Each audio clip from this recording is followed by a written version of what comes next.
Hello everybody, I'm back. And today I'm going to be trying out something a little different.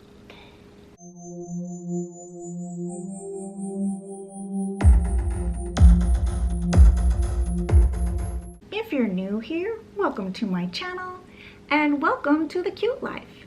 I'm your cult leader, Leah. Today I wanted to try something out a little different. As you know, I've had my Nails, Novels, and Nonfiction series for over a year now, I believe. And to be honest, it's pretty difficult doing that series.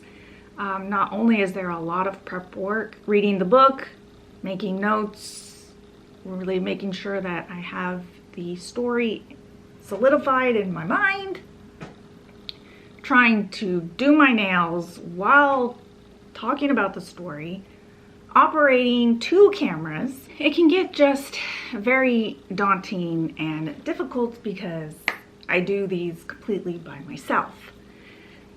So I thought maybe to make it a little easier, instead of doing my nails and trying to operate 2 cameras with wet nails, I would do my makeup and talk about the latest book I've read instead of my nails. There seems to be this new genre of YouTube videos, the whole like makeup and thing that's going on. We all know the mother of this genre is Bailey Sarian with the makeup, Murder, Mystery, and Makeup. There's quite a few ladies on the YouTubes doing that, and then there's Jamie French with the movies and makeup. So I thought, hey, why don't I give it a try and do my makeup and talk about the latest book that I've read. I'm kind of thinking about calling it Beauty and the Bibliophile. If you don't know what bibliophile means, it's just a lover and collector of books, which I definitely am. So yeah, let's try this out. Let's see what happens. Oh, and by the way, the book we're doing today is called What Once Was Mine. What if Rapunzel's mother drank a potion from the wrong flower? What would happen? So yeah, let's try this out, see what happens. Okay, so let's get started. I won't be mentioning what I'm using, but I will be listing it in the description below if you want to know what I'm using. So, what once was mine? What if Rapunzel's mother drank a potion from the wrong flower? By Liz Braswell on Disney Press. This book starts out a little differently than all the other Twisted Tales. It starts out with Brendan and Daniela. They're twins, and I wasn't exactly sure what age they are, but I'm thinking they're, you know, preteens. They are at Daniela's chemo treatments. Now, Daniela, while she's having her chemo, she is watching Tangled. Apparently, she's super obsessed with it. She loves the movie, and she constantly asks her brother to put it on over and over, like one of those situations. But the brother is kind of sick of watching the movie over and over and over. So he makes a suggestion, and he's like, why don't, instead of us watching the movie again, why don't I tell you the story of Tangled, but with some twists, and I'll make it a little bit different. She's like, okay, but they'll, you know, Rapunzel and Flynn and everyone, they'll still be in it, and Maximus and all this stuff. And he's like, yeah, it's just gonna be, you know, a slightly altered timeline. I thought it was kind of strange that we were getting this explanation as to why we're even hearing this alternate version of a fairy tale, because I mean, none of the other Twisted Tale books do this, or at least not the ones that I've read so far. So I don't really understand why the author decided to do that in this one. And so throughout the book, there's this kind of side story going on with Daniela and Brendan, her brother, during her chemo treatment, and her hearing this story and then her reactions to it. And honestly, I didn't really see the necessity for this sideline plot that was going on. So I'm not really gonna talk about that part in this video because I really didn't feel like it added anything to the story. Yeah, so I'm gonna skip that part. The story here starts just like the movie did. The sun shed a golden tear of pure joy that fell to the earth, and in its place grew a golden magical flower, and it had the power to heal the sick and the injured. Now this flower was called the Sundrop flower, and a woman named Gothel found the flower, and she hid it and kept it to herself. And she used it to keep herself young for 100 years. Then King Frederick and Queen Ariana conceived a child, but sadly the queen grew ill the closer she got to her delivery date. People were getting very nervous that she was probably going to die. So the king called on all the good wives, doctors, charlatans, priests, and was getting advice on what to do for the queen. Now one of them remembered a story that their great-grandmother had told them about the Sundrop flower. And when the king heard of this, he employed all the citizens in searching for this flower. And the citizens were perfectly happy to spend their time, drop their lives, spend their time looking for this flower for the king and queen, because, well, one, they were a good king and queen, and the citizens wanted them to be happy. They were also willing to do it because it's very important for the kingdom to have an heir. If there's no heir to the throne and the king and queen die, that leaves the country open for invasion from surrounding, lesser nobles, barons, dukes, that sort of thing, that could seize a claim to the throne. And this would mean war. And usually war is at the expense of the citizens. It's their lives that are taken, and it's their lives that are uprooted, Another reason they were also very willing to help out was because there was a big reward for whoever found the flower. So the flower was found. One of the king and queen's doctors made a tea from it. The queen drank the tea, and it healed her, and she gave birth to a perfectly healthy, beautiful baby girl. So everyone in the kingdom was super happy, but they were all ignorant of a mistake that had been made. It was not the Sundrop flower that had been found, but it was the Moondrop flower, like the opposite flower. Now the baby princess was healthy and vital, and the only thing kind of different about her was that she had extremely long silver hair. So for the princess's baptism, the king wanted to have a celebration, and he wanted to have it on the new moon because the new moon was the night that the sky was the blackest, because the moon is almost non-existent, so it's super dark. And he wanted it to be super dark because he wanted to send up lanterns into the sky to illuminate the entire sky. He has just very fascinated with these paper lanterns, and he thought it'd be super pretty and a nice way to celebrate their daughter's baptism. The whole kingdom was gonna turn out, and everyone would send up these lanterns, and it'd be awesome. The entire kingdom was preparing for this celebration that was coming up.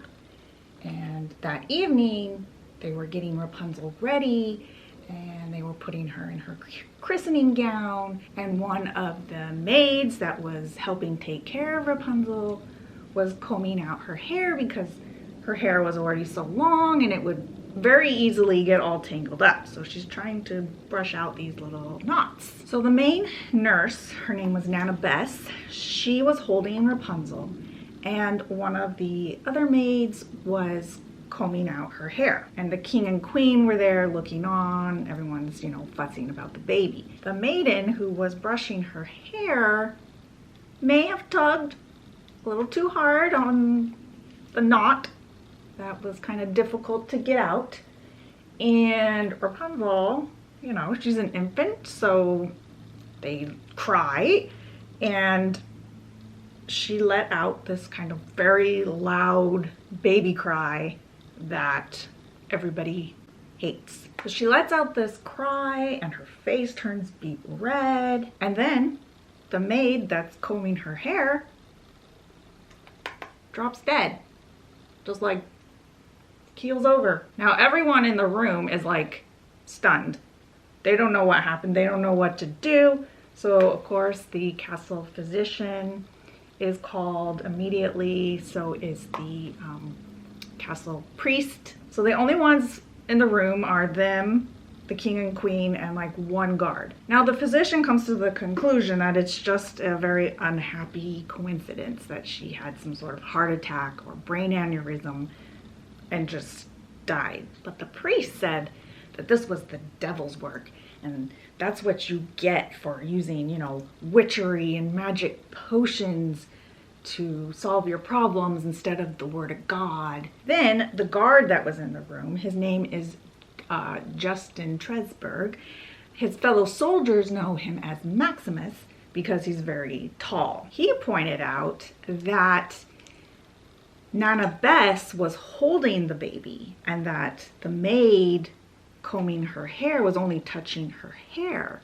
So maybe her hair was some kind of magic or something, and that's why it was silvery. Then the priest said that, babies they have tantrums, and whether it was the work of the devil or not, it was probably gonna happen again. Thoughtlessly, of course, because she's not she's an infant. She's not doing this on purpose. But babies do have tantrums. So while they were all discussing this, Nana Bess pointed out that, this child poses a danger to the king and queen. The guard suggested that perhaps someone who had knowledge of this type of stuff, the knowledge of magic, could possibly raise the baby, keeping the king and queen safe.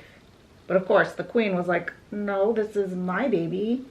I'm raising her. So eventually they convinced the king and queen to put out a word to all the good wives and, people with the knowledge of magic to secretly come by and give them some advice as to what to do, and possibly someone who could raise the baby, hopefully teach the baby how to control her powers. In the meantime, they need to figure out what to do about the maiden who had keeled over. They ended up deciding that they would have to lie and say that a venomous snake had come in and bit both the baby and the maid, and that, the maid had died trying to protect Rapunzel from this venomous snake, but unfortunately they both died. Now the assortment of good wives, women with knowledge of magic, was a much smaller group than they had anticipated. So they didn't have a lot of choices. So then one night a dark-haired woman showed up at the castle, and Tresberg let her in and took her to the king and queen. He wasn't sure why, but he felt like there was just something off about this woman. Something told him that she was, just kind of like a faker. But he took her to the king and queen. Nana Bess was there, so was the physician and the priest and all the people. And they walk in the room, and Tresberg, he introduces her to the king and queen as Mother Gothel. And she says, oh, Mother sounds so old, doesn't it? Again, making Tresberg a little suspicious. Now, Gothel tells the king and queen that she was very happy to hear that, you know, the queen recovered from her ailments and that, you know, they had a healthy baby girl. She had been very worried when they never found the sundrop flower. And the king is like, but we did find it. That's how she's better. And Gothel says, well, you couldn't have found the flower because I still have, yeah, I thought I would have seen something in my tea leaves, or I would have found out somehow. And Nana Bess is like, the royal proclamation wasn't enough to hear? Gothel kind of just ignored her and walked over to the bassinet, and she peered down inside and saw the child and was like, noticed that, you know, she had silver hair, not gold hair. So she asks, you know, the king and queen here, like, you're sure it was the sundrop flower that you drank from? And the priest was kind of annoyed with this question yet again, was like, well, of course. He's like, unless there's some other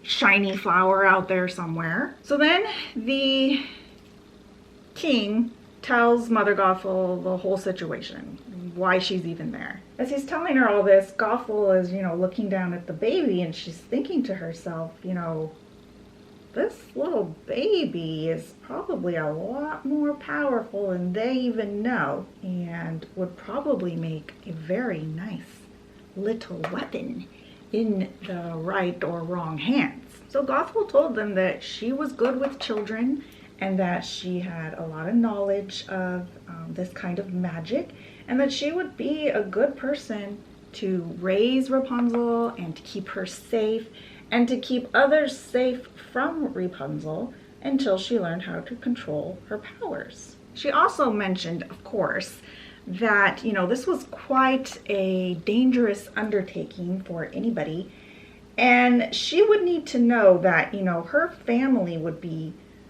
taken care of and compensated in the very likely event of Gothel's accidental death. Now the king wanted to know, where was Gothel going to raise this baby? And Gothel told him that she knew just the place, a old fort ruined that was perfect for raising a baby like Rapunzel. Now the king asked her again, where is it that you're going to be raising our child?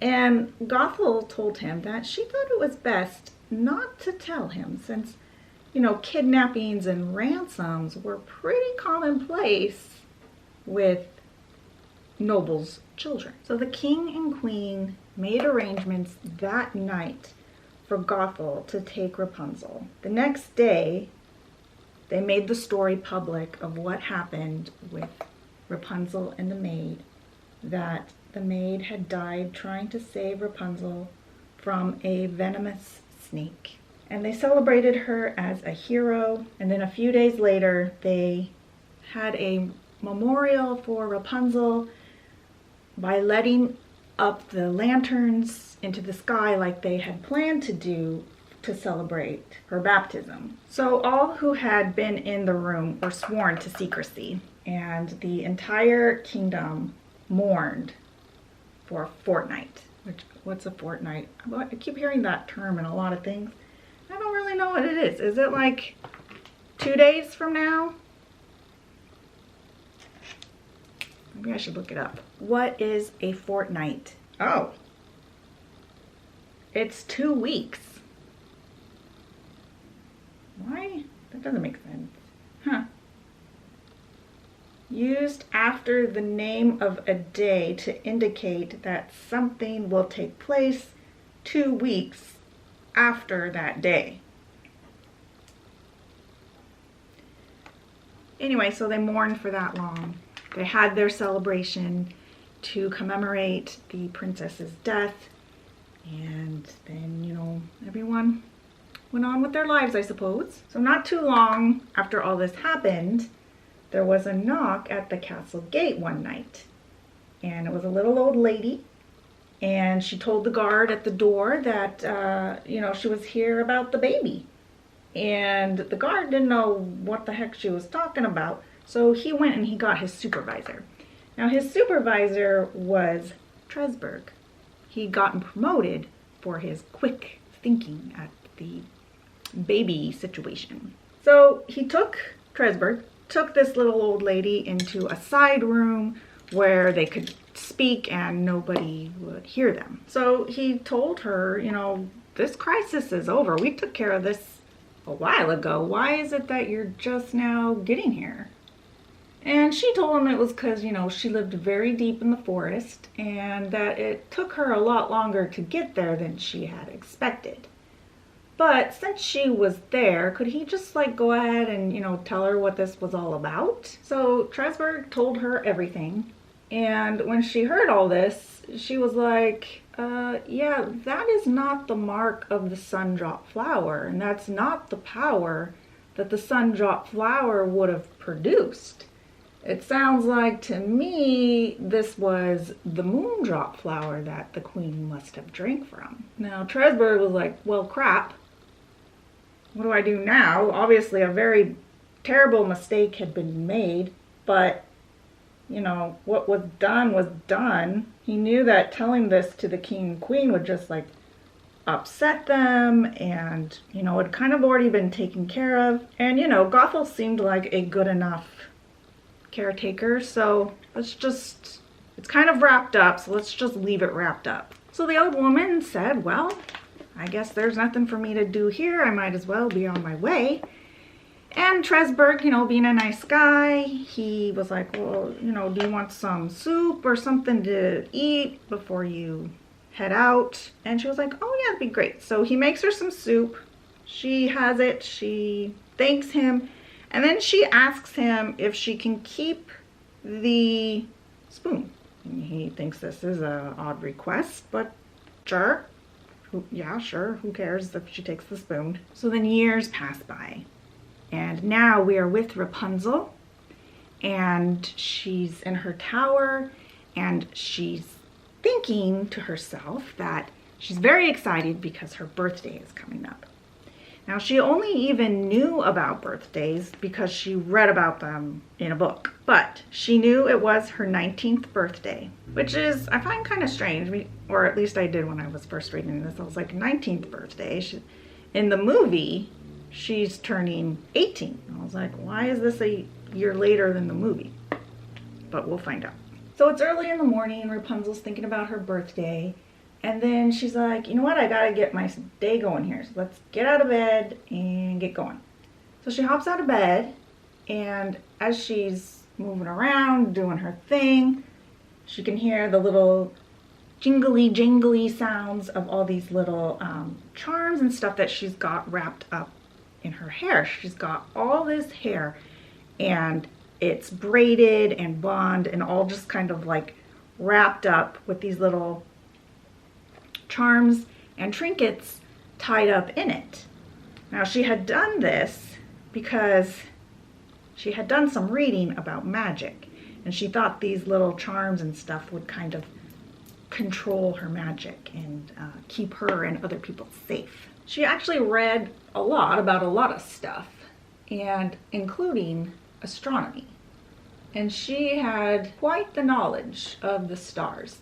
That's how she knew it was her birthday. She had a curiosity about why the days in the summer were longer than the days in the winter, and that just turned into a whole study of astronomy that would have really, you know, challenged even the most seasoned professors. She could even predict some of the lunar and solar eclipses. Now that night was the new moon. The sky would be the blackest except for the stars and the floating lights that she knew were coming. Now she didn't know whether these floating lights were natural phenomenon like rain or something.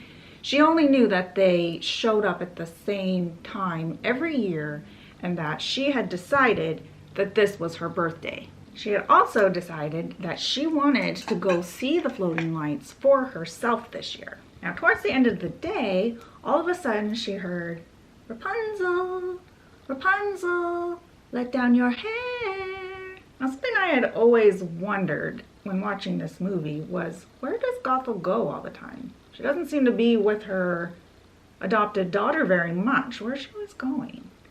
Well, in this story, we get an answer. Now, she would tell Rapunzel that she was going to, to the market and to tend to the family farm. But what she didn't tell her, that she would go and visit a dark mountainside where a certain glowing flower lived. Whatever. Now, Gothel would sing to the flower and stroke its petals, and it would make her young and beautiful again for another week or so. But on this occasion, she had actually made a little stop to another hillside with some dark ruins. And she was meeting with a group of people, some nobles, a baron, a duke, and a countess named Bathory, among some other lesser nobles. So she meets with these nobles, and one of them says, this is better be good that you've, making us come to this dark hillside, putting us out. And Gothel says, oh yes, it's very good. She says that the girl is turning 19, her marriageable age. Now, there were rumors about Countess Bathory. There were rumors that she actually would steal and murder young girls and then bathe in their blood as a way to stay young. Now, Gothel is addressing her audience, and she's telling them that the bidding was going to commence in a few days and that their servants should drop off their bids. So they make this arrangement and then they all go their separate ways. Now that Gothel was home, Rapunzel was very excited. She was excited because she was gonna finally ask her mother if she could leave the tower and see the floating lights herself in person. So Rapunzel goes to the window and she lets down her hair to let her mother up into the tower. So after Gothel got inside and got settled in, Rapunzel finally gets the courage to ask her mother if she can go see the floating lights or if they can go together. Now, when she finally asked, Gothel grew silent. She was like, "You know you can't. Why are you even asking?" And Rapunzel said, "Well, I'm older now. I'm 19. And I can control myself, and you'll be there with me. You'll make sure that, I won't see anybody, I won't touch anybody." And Gothel's like, no, it's much too dangerous. You could really hurt somebody. You could kill somebody like you did your mother and father. And Rapunzel sank, like she had been hearing that from Gothel her whole 19 years. So Gothel, she changes the subject. And she says, look what I brought you. I brought you a birthday present. And she holds out a basket. And Rapunzel goes over to the basket. She looks inside, and it's a chicken. The chicken looks up at her. And Gothel says, I brought her for your birthday dinner. I was going to wring her neck myself since you're so squeamish about it. But I think maybe it's time for a little lesson. And Rapunzel's like, no, I don't need a lesson. And Gothel's like, do it. And so Rapunzel, sadly, she undoes her hair and she lays some of her hair over the chicken's neck. And then she closes her eyes and she feels this icy feeling rush through her body. And then all of a sudden, the chicken goes limp, like entirely limp. It was dead. And Gothel's like, see, you get it now? Do you understand? Do you understand why you can never leave this tower? That it's too dangerous? And Rapunzel says, yes, mother. She's like, you'll see, I know what's best. The next day, Rapunzel is looking out the window. She's feeling kind of sorry for herself, and she's looking out the window, and all of a sudden a man runs into the clearing, and he's looking around kind of like he's maybe being chased or something. Like he looks distressed, and he's looking around, and then he sees, and she's viewing all this from up in her tower, so she can see him but he can't see her. And he all of a sudden he goes to a tree, and he there's like a hollow in the tree, and he has a satchel, and he takes the satchel and he puts it into the hollow of the tree, and he looks around. He sees the tower, doesn't see Rapunzel, but he sees the tower. He walks over to it and he touches it, and he kind of is like looking at the base of this tower, and she's looking down at him, and he walks around out of view. He ends up coming around the other side of the tower, but when he comes back around, his jacket's missing. So she's like, what the heck is this guy doing?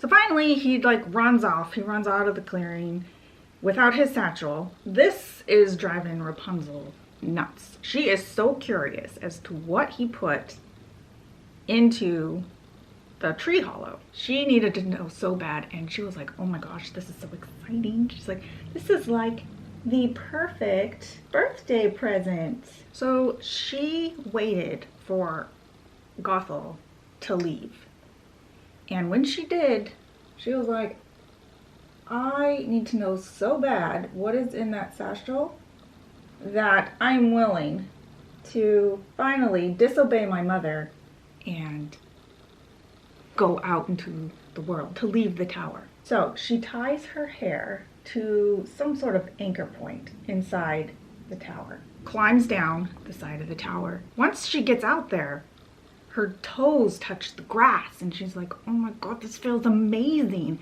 She also realizes that everything outside is alive, and if everything outside is alive and she's touching it and it's not dying, she thinks, oh my gosh, I must have gotten control of my powers. She even petted a little lizard that she decided to keep as a pet. She named him Pascal. And she got so distracted by all the amazing things outside, and that she wasn't killing any of it, she had forgotten about the satchel.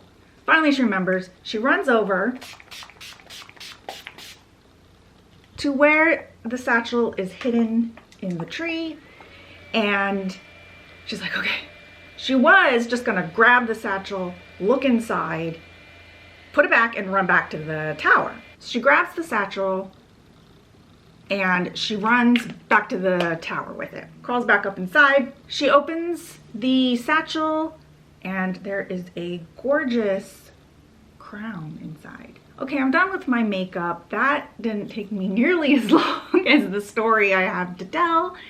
So let's see what happens here. So she's looking at this crown, and Rapunzel doesn't know a lot about the world, but she knows that this crown is special and that it probably belongs to royalty. It even has a little etching of the sun emblem that matched a little bracelet that Gothel had given to her for her birthday. Had the same little etching of the sun. And the sun was something that like constantly reoccurred in her life. She painted it all the time, but didn't know why. So yeah, she knew that this crown was special. Now with all this new information, she was gonna bring it up to Gothel. She couldn't wait to tell her mom. She's like, I went outside, I didn't kill anybody. This means we can go see the floating lights. So the next afternoon, her mother, Gothel, she returns, and she lets her up into the tower with her hair, and she's so excited. She can't wait to tell her, and Gothel's like, what's with you? She's like, you're a little...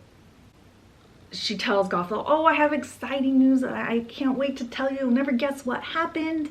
And Gothel's like, what could possibly have happened to you in one day? And Gothel's looking at herself in the mirror, and she sees Rapunzel with a little lizard on her shoulder. And she says, "Oh, I know, you have a pet. Oh, how nice for you, dear." And Rapunzel's like, "Yeah, I do have a pet. But do you notice anything? Anything really important?" Rapunzel sees her mother's reflection in the mirror, and she sees the range of emotion that goes across Gothel's face. First, confusion, like, what are you talking about? Then a realization, like, oh my goodness, she's not killing the lizard. And then an even more deeper understanding of what this means. She sees her eyes narrow down. She's looking at Rapunzel. And then wrath. And she says, "What are you trying to say, Rapunzel?" And Rapunzel's like, "We can go see the floating lights." And she was like, "Not this again, Rapunzel. I thought we settled this yesterday." She's like, "You are never leaving this tower, ever. You are staying here forever." And Rapunzel went to argue again, and Gothel was like, "Enough." Now, Rapunzel was going to tell Gothel about her trip outside and everything, but now she's thinking, maybe I better not, because if she got this mad just about the idea of leaving the tower, what would she do if she found out that Rapunzel had actually left the tower? And now the idea of forever in that tower was actually becoming pretty real to Rapunzel. So Rapunzel drops it, and the two of them silently go about their day, and they're having lunch. And Gothel says to Rapunzel, "Oh, I almost forgot to tell you, I got you something for your birthday."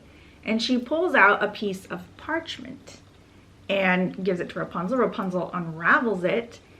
And, Gothel says, "We can't really afford real paper, so I thought maybe you could paint over what's on this one." And Rapunzel unravels it, and it's a wanted poster. And it says, "Wanted, dead or alive, Flynn Rider." And Rapunzel immediately recognizes the picture on the paper as the man that she had seen earlier, who stashed the crown in the tree. Except his nose wasn't quite right. So now Rapunzel is thinking, this Flynn Rider may be the answer to my problems. This is the type of man who knows how to sneak, who knows the ways of the world, who knows how to steal a royal crown and get away with it. This is the type of man that she needs to get a hold of, because maybe he can sneak her to see the floating lights. But she needs to get rid of Gothel somehow so she can leave and go find Flynn Rider. So she tells Gothel, what would be really awesome for my birthday are those super special paints that you got me one time. That's the only way I could use this paper, is if I had this special kind of paint. And, it would take my mind off of the floating lights. So Gothel begrudgingly agrees. So as soon as her mother left, she pulled together a sack of stuff that she needed, including the crown and the wanted poster of Flynn Rider. She scales down the side of the tower with Pascal on her shoulder, and she's looking around. She walks around the one side of the tower, and she realizes there's a door in her tower. A door? There's been a door in my tower this whole time? And on the outside of the door it says, "Keep out, warning, plague, people with the plague are infected here."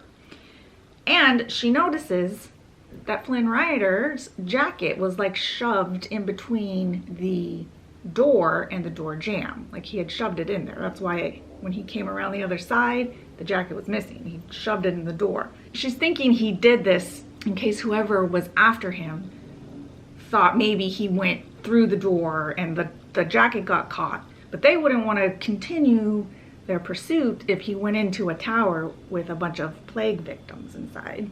So she thought, smart. She heads down the path. She's not exactly sure which way to go to find Flynn Rider, so she just kind of heads in the direction of the floating light. Now, as she's headed down the path, she sees another poster of Flynn Rider, another wanted poster. So she's thinking, okay, I must be headed in the right direction. Then she sees the first structure she's ever seen besides her own tower. And it's the Snuggly Duckling. And she's thinking, oh, there must be somebody in there who can point me in the direction of Flynn Rider. So she goes inside, and there was all this merriment and music and people laughing. But as soon as she opens the door, everything goes silent. And everyone's staring at her like, what is this girl doing here? Rapunzel gets a little intimidated, a little nervous, because everyone in there is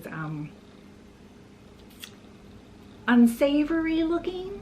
There's one guy with a hook for a hand, another guy with a helmet with two big horns that come out. And then someone says, what's a girl like you doing here? And she tells them, she's like, I'm looking for Flynn Rider. And they all laugh. They're like, nobody needs Flynn Rider. You don't need to find Flynn Rider. They're like, go back home. And she's like, no, I really need to find him. And someone stands up and says, I'll help you find him. Rapunzel's like, great, that's awesome. She's like, but I don't really have any money to pay you or anything. And the girl's like, it's okay. She says, you know, her I forget what she called her thuggery career was just being started. And she needed some pieces to put on her resume, so she would do the job for free. This girl name is Gina, and she asks Rapunzel, she's like, what do you need Flynn Rider for? And she's like, oh, I need him to take me to see the floating lights. And Gina says, well, I can take you to see the floating lights. What's he got that I don't have? And Rapunzel's like, a bunch of wanted posters advertising his infamous escapades. So in other words, she felt Flynn Rider, had experience and was more qualified to take her, to sneak her to see the floating lights. And Gina was like, well, you have a point, I guess. So Gina had heard a rumor that Flynn had been working with the Stabbington brothers, that they had some big heist going on at the castle. But she also heard that Flynn had double-crossed the Stabbingtons. So her thinking was, okay, let's find the Stabbingtons. We'll go to all the places that they know, or that she knows that they hang out. And if they follow them, they'll end up finding Flynn Rider. So they start off down the path, and after they were walking for quite some time, it started to get dark. So they set up camp, and Gina noticed there was some like twigs or something in Rapunzel's hair, and she goes, oh, you got something in your hair? And she went to pick it out, and Rapunzel freaked out. She's like, don't touch my hair, don't touch my hair. And Gina's like, okay, crazy person. And Rapunzel's like, I'm sorry, it's just, it's a long story. And Gina's like, okay, what's the story? Rapunzel told her she had been born with it like that and never got it cut. And Gina's like, well, maybe you should. They fall asleep next to the campfire. Now, back to Gothel. She had returned early back to the tower. She said, Rapunzel, let down your hair. Nothing. She's like yelling over and over, and now she's getting upset. She's like, you're taking too long, blah, blah, blah. She's not answering. She's not answering. She's like, her worst fears are starting to be realized.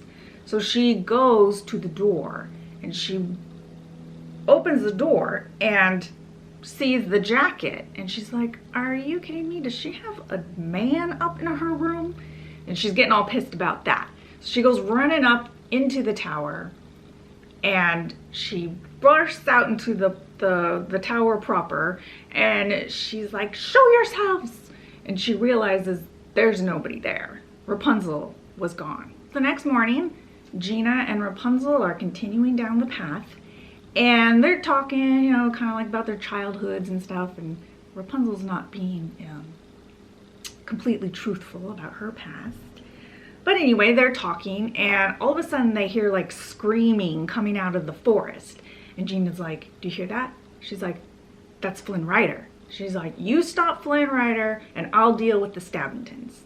And right then Flynn comes running out of the forest, and he smacks into Rapunzel, and they fall to the ground. They get all tangled up. Rapunzel's freaking out. She's like, don't touch my hair, don't touch my hair. He's like, I'm trying not to. Then the Stabbingtons come out of the forest, and Gina's got her sword or something, and she's like, hold your ground. She's like, I'm on a paid job to take Flynn Rider, and I need him alive. One of the Stabbingtons is like, nobody needs Flynn Rider alive. He's like, pushes Gina out of the way. He's like, get out of my way, wannabe. Gina spins on one foot and she takes her knife and she plunges it into the knee of one of the Stabbingtons and he goes falling to the ground. Then she kicks the other one in between the legs and he topples over.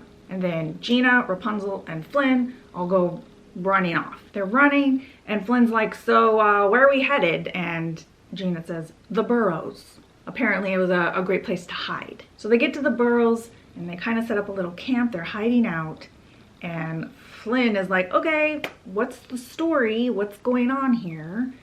Who are you guys? Gina says, well, Rapunzel hired me to find you for her.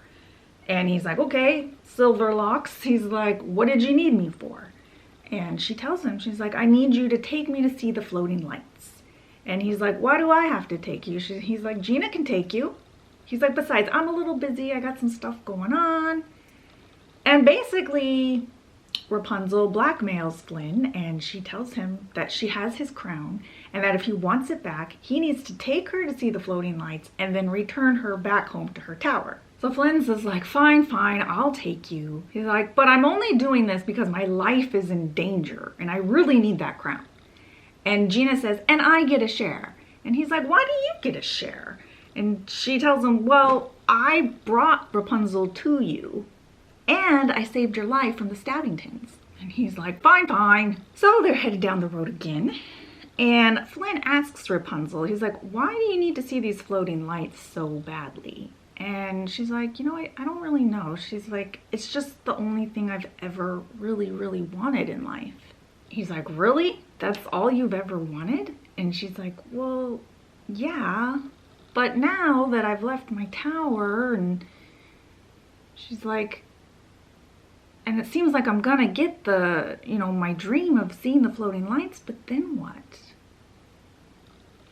She's like, what was your dream? And he's like, well, my dream is the same dream as every other thief in the world, to not have to thieve anymore. Piles and piles of money. Now, as they're talking, they're not paying very close attention, but they're continuing, they're walking, and they run into a bunch of the Snuggly Duckling thugs. And they're like, did you hear what happened to the Snuggly Duckling? And they're like, no, what are you talking about? And they're like, Lady Bathory showed up looking for someone named Rapunzel. I guess, you know, she had never told them her name. They were like, what does Lady Bathory want with Rapunzel? She's like, who is this Countess Bathory? And they kind of don't want to say because everyone kind of knows how she is and they don't want to scare Rapunzel. So apparently, Countess Bathory had burnt down the Snuggly Duckling looking for Rapunzel. Rapunzel's like, why would a countess be after me? The only thing she could really think of was that Gothel must have discovered that she was gone and sent people out looking for her. But why would she have a countess doing that? That's a job for any thug from the Snuggly Duckling would have done that job easily. So again, Rapunzel asks, who's Countess Bathory? And one of the Snuggly Duckling thugs just blurts out and tells her, oh, she's this horrible countess that kills girls and bathes in their blood. And Rapunzel is like shocked. She has never heard of something so terrible. She couldn't believe this was real. She hadn't even heard of anything that terrible in any of her fairy tale books. So they're like, well, we got to get out of here. And Countess Bathory has these hounds that she uses to track people, to, you know, hunt down her victims. So, and Gina and Flynn knew this, so they're like, okay, we need to get into a river to throw off the scent. They go to a river and they start like wading through the river, and they go for some time and they, you know, they decide, okay, it's safe to come out of the river now. And they come out of the river, and where they come out at, they can see the capital city. And Rapunzel's so excited. She's never seen a city before, and the castle's so beautiful, and she's thinking, oh, I'm finally gonna get to see the floating lights. But then they're confronted by another search party, a different noble, and they're looking for Rapunzel too. So Flynn and Gina and Rapunzel have to fight off these other men. But during the struggle, the guards of Corona show up. And then the guards and these other men start fighting. So in all the confusion, Rapunzel and Flynn and Gina get away. And they're like, why are there so many people after you? They're like, I feel like you're not telling us something, Rapunzel. This isn't just about floating lights, right? So she tells them everything. She tells them about her hair, how it murders people, and that it kind of seems like these people are after her so that they can have the power for themselves. And they were like, well, why don't you just cut your hair? And she told them, you know, my mother told me that if I ever cut my hair, then I would die. She's like, in fact, my mother's the only person that knew about my powers. And Flynn's like, are you sure? And they decide, like, okay, we need to find somewhere to just chill out for a while, get our bearings, and figure out what to do.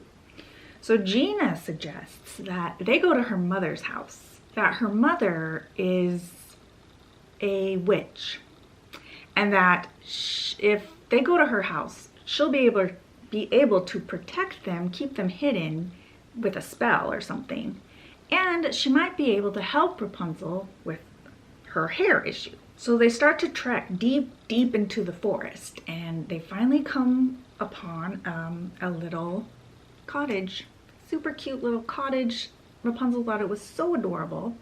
Gina opens the door and she says, Mom, I'm home and I brought some friends. And her mom's, you know, in the living room, she comes out. She's this little old lady with a cane. And she says, well, of course I knew you were coming. I've already got the table set for you. And there's 4 spots at the table. 4 bowls and 4 spoons. But one of the spoons is a metal spoon, different than all the rest. The other spoons are wood. Just an odd thing that Rapunzel noticed. Which, if I didn't explain properly, is saying that Gina's mom is the same little old lady that showed up and told Tresberg that seems like the queen drank tea from the wrong flower. Then Gina's mother notices Rapunzel and notices her hair, and she's like, oh my goodness, what beautiful hair. And she goes to touch it. And of course, Rapunzel freaks out. She's like, no, you can't touch it. It would kill you. And her mom's like, what are you talking about? It's not gonna kill me. Who told you that? She's like, wait a minute, how old are you? And Rapunzel's like, I'm turning 19. So the old woman told Rapunzel the truth. She was like, you're the long lost princess of Corona. And your parents are King Frederick and Queen Ariana. Rapunzel's adopted mother, Gothel, had told her that she had killed her parents as an infant, and that's how Gothel ended up with her. And so the old witch, Gina's mother, tells Rapunzel all about the mix-up between the sundrop flower and the moondrop flower. So the next morning, Rapunzel asks Gina's mom, she's like, is there anything you can do to, like, offset my murder hair? Like, is there anything you can do to, like, stop it? She's like, well, why would you want to do that? She's like, if that's what you want, why don't you just cut your hair? And Rapunzel's like, well, I can't cut my hair. I would die. And Gina's mom is like, geez, how many lies did that woman tell you? The old woman told Rapunzel that they needed to get to the bottom of her magic, that she needed to visit a place called the Circle. And Rapunzel's like, the Circle? What? Gina's mom tells her where to go. She's like, go to this circle of stones and you'll find your answers there. So Rapunzel takes the trip by herself. She gets to the top of a hill and there's a bunch of boulders at the top of the hill, almost arranged kind of like a crown on top of the hill. She's all excited when she finds them. She runs to the center of the stones and she's like, all right, I'm here. She's like, tell me the secret of my hair. And nothing, no answers. She's like, okay, well, what do I need to do? Oh, You must need some kind of offering. She starts digging through her bag. She's like, oh, here's some water. Do you want some water? She's like, I got cheese. She's got snacks. Like, what do you want? What do you need? What do you got? Nothing. She's getting nothing. Okay, so she's starting to get kind of bored. And she's looking at these stones and she's like, I wonder if I can hop from stone to stone. She jumps up on one and she starts like hopping from stone to stone. And she's just playing. And Pascal's with her and she's talking to Pascal. And she settles down on top of one of them and she's kind of looking down into the center of the circle at the flowers. There's all these little wildflowers. And she's noticing that the flowers, if you connected them, like connect the dots, they perfectly mirror the stars and constellations that are in the sky at that very moment. And she's like, this can't be a coincidence. She's like, is this magic? This isn't really how she thought magic would work. She jumps down off of the boulder, goes to the middle of the circle again. She's like, what?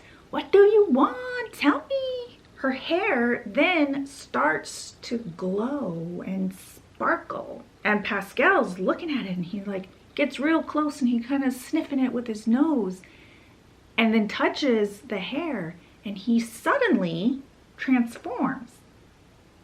He's still a lizard, but like a different kind of lizard. He's got these weird eyes that move independently. And he's holding out his hands, which are now like little, you know, they're like, they've got like 2 toes at the ends of his legs. And he's looking at them like he obviously had some kind of cognitive upgrade. He was a chameleon now. She's like, I gotta get back to Gina's mom and tell her all this stuff. Hopefully she can shed some light on what's going on here.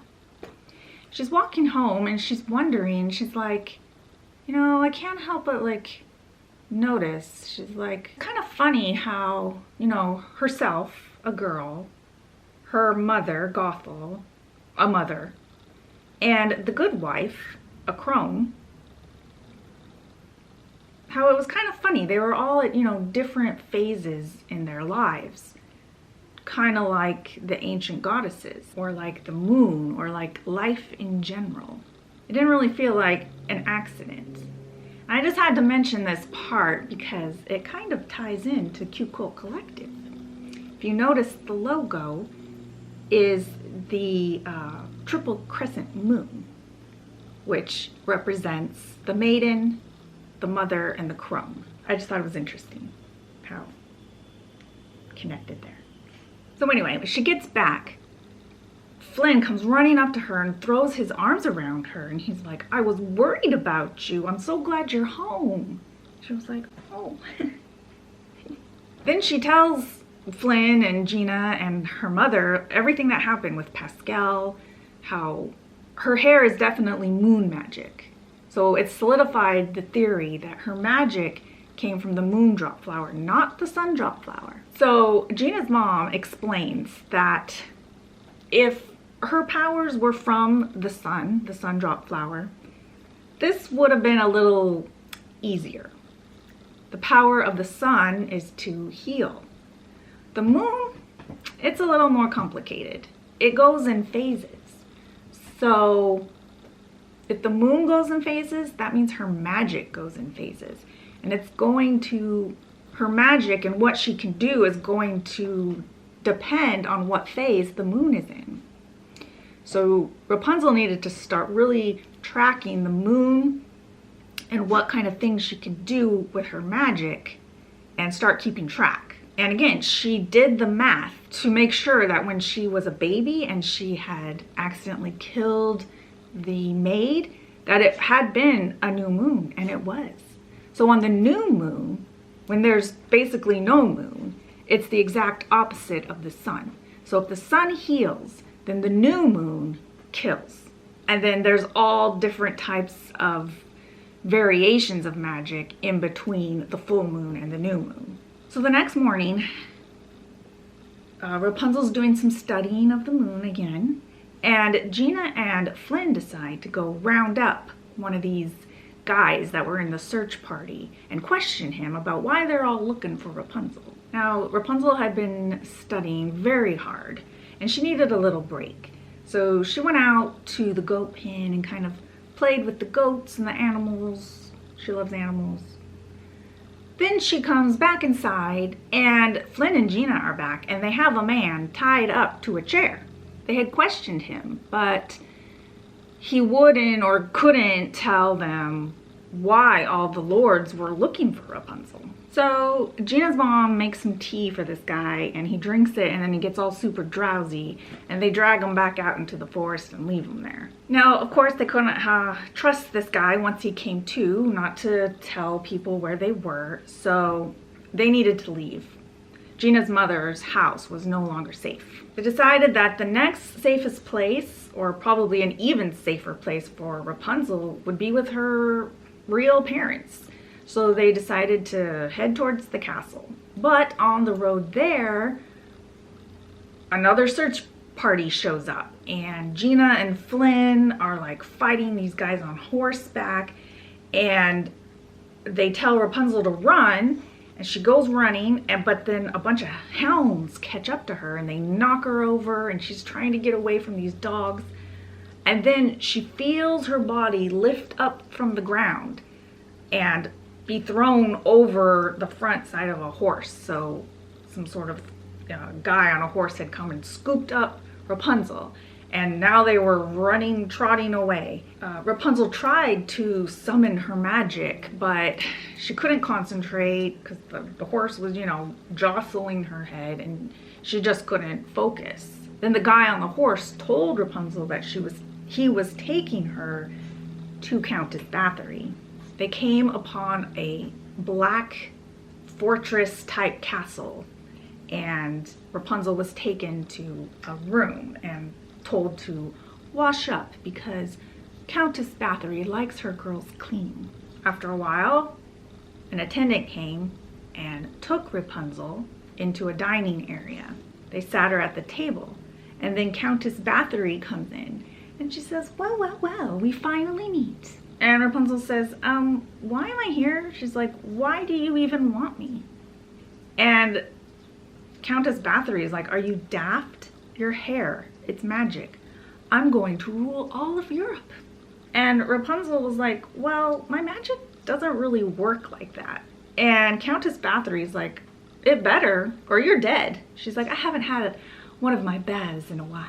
Rapunzel asked her, she's like, well, how did you even come to find out about my hair? And Countess Bathory told her the whole story of Mother Gothel auctioning her off to the highest bidder, and how, some of the other bidders, they wanted Rapunzel, yes, for her magic, but also because she was the long-lost princess, and these other men were going to marry her and then have a claim to the throne. Countess Bathory didn't care about that. She just wanted to harness the power of Rapunzel's hair so she could rule the world. And Rapunzel could not believe that her own mother was gonna sell her. Now, speaking of Gothel, Gothel was pissed.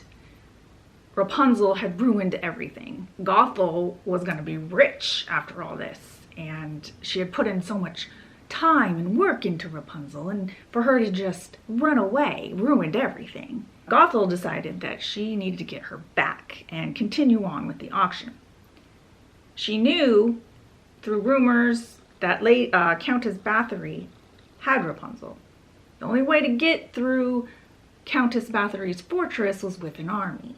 But she reasoned that she could get the other lords to pull together their armies to get Rapunzel back, since Countess Bathory had cheated them out of their chance at the auction. So she goes to them, they gather up their armies, and they make a plan to get Rapunzel back from Countess Bathory. Now, back at Countess Bathory's castle, Rapunzel asks the Countess, she's like, how is it that do my parents know about all this? And Countess Bathory's like, oh no, I don't think they are even aware of any of this. I think, the plan of the other lords was just to be like, show up one day married to their daughter and be like, oh hey, yeah, I have claim to the throne. deal with it. Then a servant girl comes in. Her name's Magda. Countess Bathory tells Magda, take Rapunzel back to her room.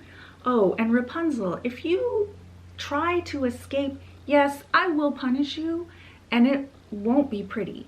But I'm also going to punish Magda, and it will be long and drawn out. Now, after Rapunzel had been kidnapped by Countess Bathory's man, Gina and Flynn ended up escaping from the rest of their hunting party.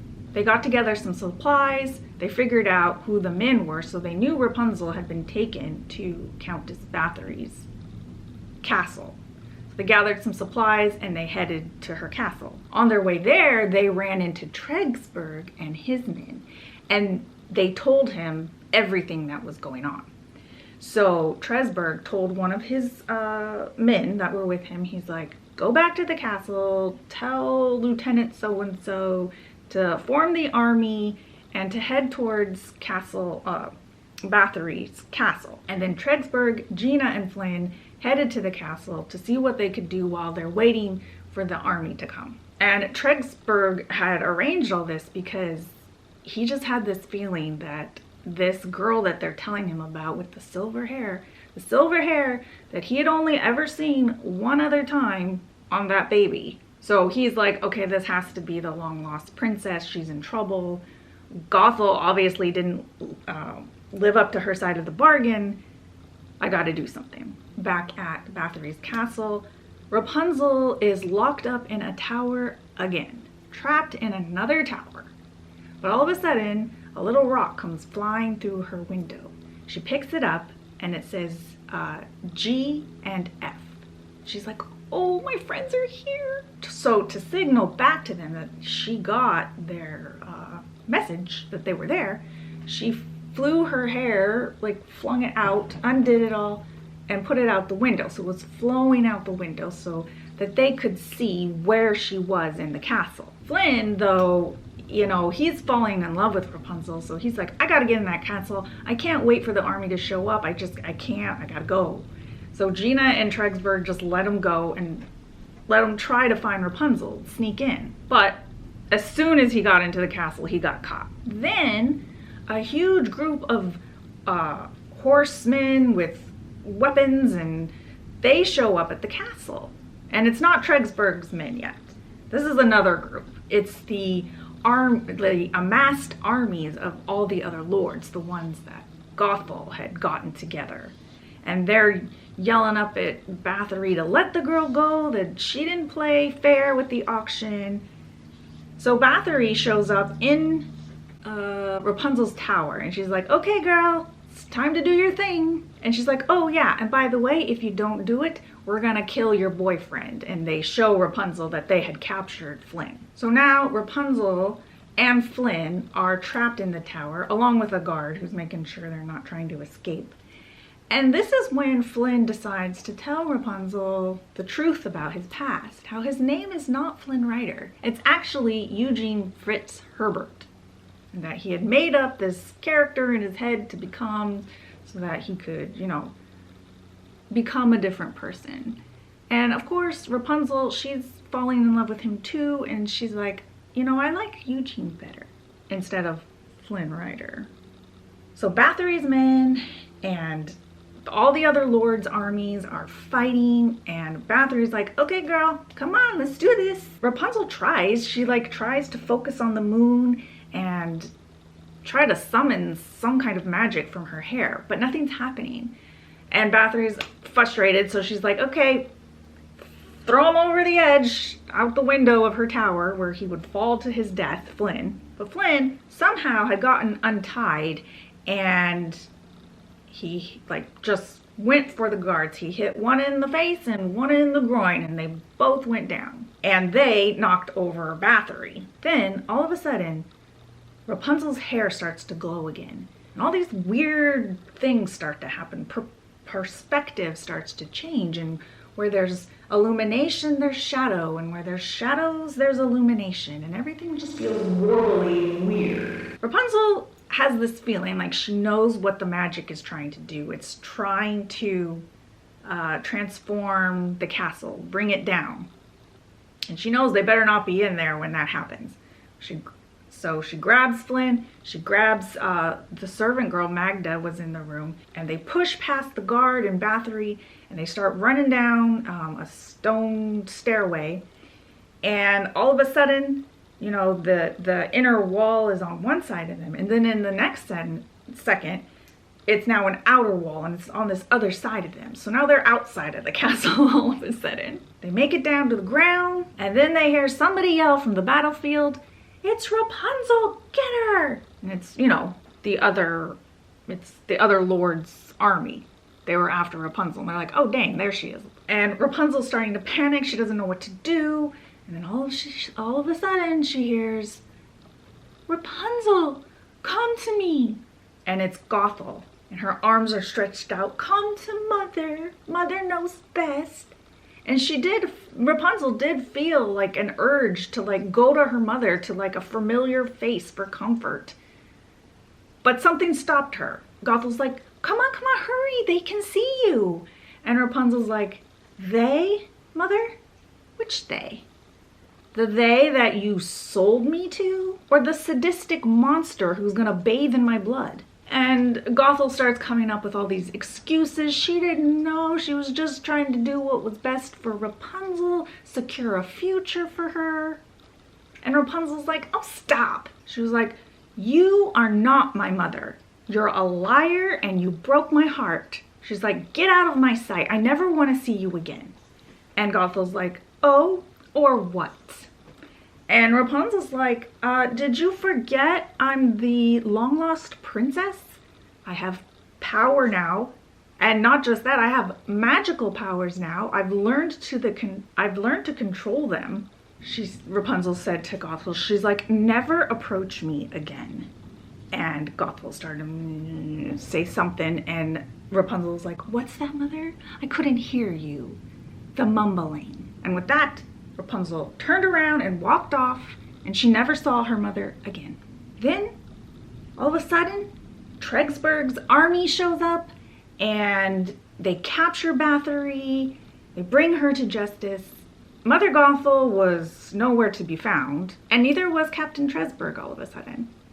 But then they found him with a big gash in his side, and it was so deep they could see his organs. He was dying. Rapunzel's like, I have to try to do something for him. So she puts her hair on his wound, and she starts thinking of the moon, and her hair starts to glow.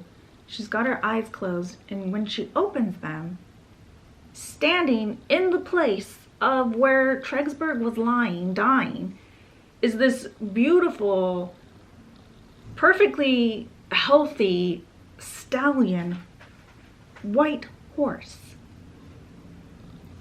Tregsburg had transformed into this horse, and they knew it was him because the horse had a scar across his stomach. So they were like, throughout the story, you hear Tregsburg mention here and there how much he loves horses, how he wished he was a horse, how much he admired them.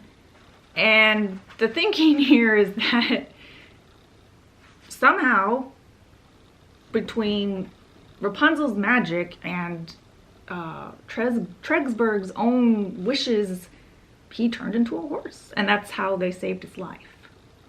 And of course, they called the horse Maximus. So everything was over. Some of the lords had taken Bathory into custody to await her trial. These armies had dissipated and gone home. So Gina, Rapunzel with Pascal, Flynn, and Maximus went to the castle. They're approaching the castle, and Rapunzel's getting a little nervous. She's like, what am I gonna say? Hi, yeah, I'm your dead daughter. Flynn's also getting a little nervous because he doesn't want to get in trouble. He knows he's a wanted man for stealing the crown jewels.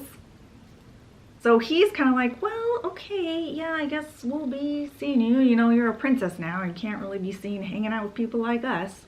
And Rapunzel's like, you're going nowhere. She's like, I'm the princess and I'm ordering you to stay. Besides, you're my friends and I need you. Then they look up, and coming out of the castle is a woman regally dressed. They assume this is the queen. And she says, the woman says, Rapunzel? And goes running for Rapunzel. She wraps her arms around her. And Rapunzel's like, Mother? Queen says, I'm sorry, I'm sorry. She just kept saying it over and over. I'm sorry. Rapunzel is just feeling really great that she has a real mother now. And she looks up and there's a man standing there with a crown. It's the king. And she looks at him and she says, Dad? And then he starts crying and he wraps his arms around both of them. And she's like, Mom, Dad, this is Eugene, my friend, and Gina. The king looks at Flynn, or Eugene, and says, aren't you that Flynn Rider fellow who stole the princess's crown? And the queen looks at him and she says, no, dear, that's Eugene. Didn't you just hear your daughter? That's not Flynn Rider. And he's like, okay. So they're all hugging and Rapunzel thinks to herself, this is the most happiest ever after ever. And then of course eventually came the fairy tale marriage between Rapunzel and Flynn. Gina had decided that she wanted to continue her adventuring, which made Rapunzel a little sad. She was gonna miss her, but she had Flynn, and Rapunzel was actually very overwhelmed by how much Flynn understood Rapunzel about feeling trapped her whole life. He wasn't raised in a tower, but he had his own mental prisons to have to escape from. Now, you may be wondering, whatever happened to Mother Gothel? Well, there had been a rumor that the Sundrop flower had been picked one day. And there had definitely been a day where everybody heard a crazy loud screaming coming from everywhere in the kingdom. And it was definitely the voice of Mother Gothel. So yeah, she died. And that is the Twisted Tale of Tangled, Rapunzel, and what happened when Rapunzel's mother drank from the wrong flower. So yeah, this one was it was different. I enjoyed it, but again, a little odd as far as like the storytelling. And again, there was that weird like side plot with the girl getting chemo and hearing this story. And anyway, so yeah, it's a little strange. But it does really go along with the Tangled animated series, if you've ever watched that. The whole Moondrop flower was kind of mentioned in that series. I don't know if you've ever seen it, but I'm not gonna go into it. But anyway, it corresponds. So yeah, that's the story. I had no idea that I would be done with my makeup so quickly before I finished the story. So yeah, I need to maybe slow down that part a little bit, I don't know. Like I said, this is kind of an experiment today. We'll see how it goes. We'll see if I do it again. I don't know. Let me know if you liked it, if you liked the story with the makeup and all the thing I tried to do today. Let me know in the comments, or just give it a like. Make sure and subscribe and hit the notifications bell so that you'll know when I upload more experimental videos, so I can figure out what is it that I am doing on YouTube. And I will see you in the next one. Bye. Then the priest said that, the priest? No, don't fall, don't fall, don't fall. Don't fall. It's actually Eugene Fritz. That makes sense. The most happiest, wait. This is the happily